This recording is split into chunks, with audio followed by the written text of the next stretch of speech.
Voué depuis toujours à percer le mystère de son existence, l'homme, dans l'éveil de sa conscience, a inventé peut-être avant toute chose la poésie. La poésie fait parole de ce qui avant elle ne l'était pas, et par elle le devient. Parole de ce qui sans elle et par elle ne saurait être dit. Personnellement, je ne la considère pas comme un supplément d'âme, mais comme l'expression même de la vie. Elle constitue une ouverture vers cette face invisible du monde qui nous relie à tout et à tous, qui réconcilie toutes choses, même les contraires, jusqu'à nous faire entendre le silence des mots, jusqu'à réconcilier nos rêves de la nuit et le rêve éveillé de nos journées. En visitant le monde à l'intérieur de chacun de nous, elle abolit la coupure originelle entre l'objet perçu et la conscience qui perçoit. Tout vrai poète est en quête de quelque chose d'innommé, dont l'intelligibilité demeurera toujours problématique. Pour traquer l'inconnu, le poète se doit de ruser avec lui. Il a recours à l'analogie, à l'anacolute et à la métaphore. Quand Rimbaud dit, en parlant de son œuvre, je crois qu'il disait ça à sa mère, qui était un peu dégoûtée par ce qu'il écrivait, ça veut dire ce que ça veut dire dans tous les sens et littéralement. Il voulait peut-être dire aussi que le sens d'un poème peut échapper à son auteur et que le lecteur peut y découvrir des vérités qui n'étaient pas forcément dans les intentions du poète.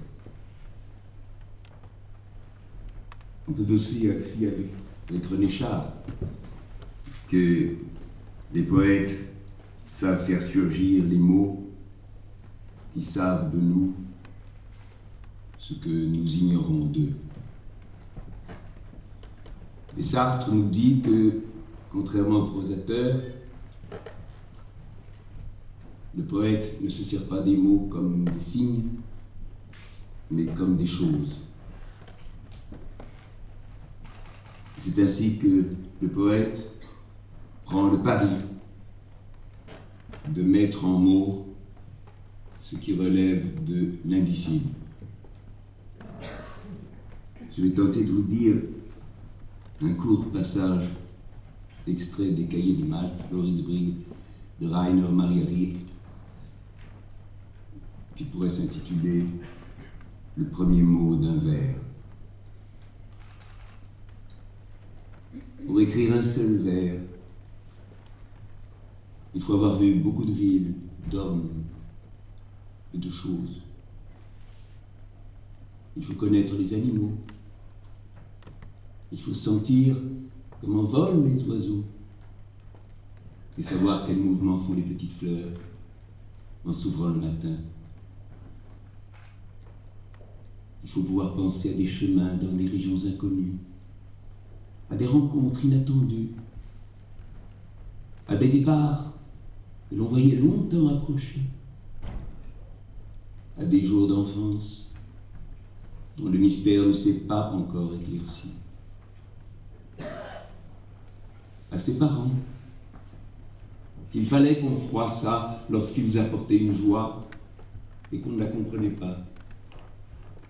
C'était une joie faite pour un autre.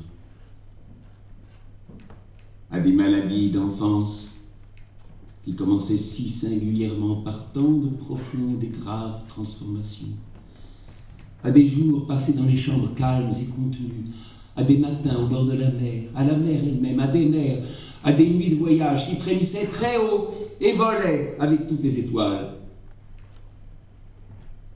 Et il ne suffit même pas de savoir penser tout cela. Il faut être resté assis auprès de morts, dans des chambres, avec la fenêtre ouverte, et les bruits qui venaient par à coups. Et il ne suffit même pas d'avoir des souvenirs. Il faut savoir les oublier quand ils sont nombreux. Il faut avoir la grande patience d'attendre qu'ils reviennent. Car les souvenirs eux-mêmes ne sont pas encore cela. Ce n'est que lorsqu'ils deviennent en nous sons, regards, gestes, lorsqu'ils n'ont plus de nom et ne se distinguent plus de nous. Ce n'est qu'alors qu'il peut arriver qu'en une heure très rare, du milieu d'eux, se lève le premier mot d'un vers.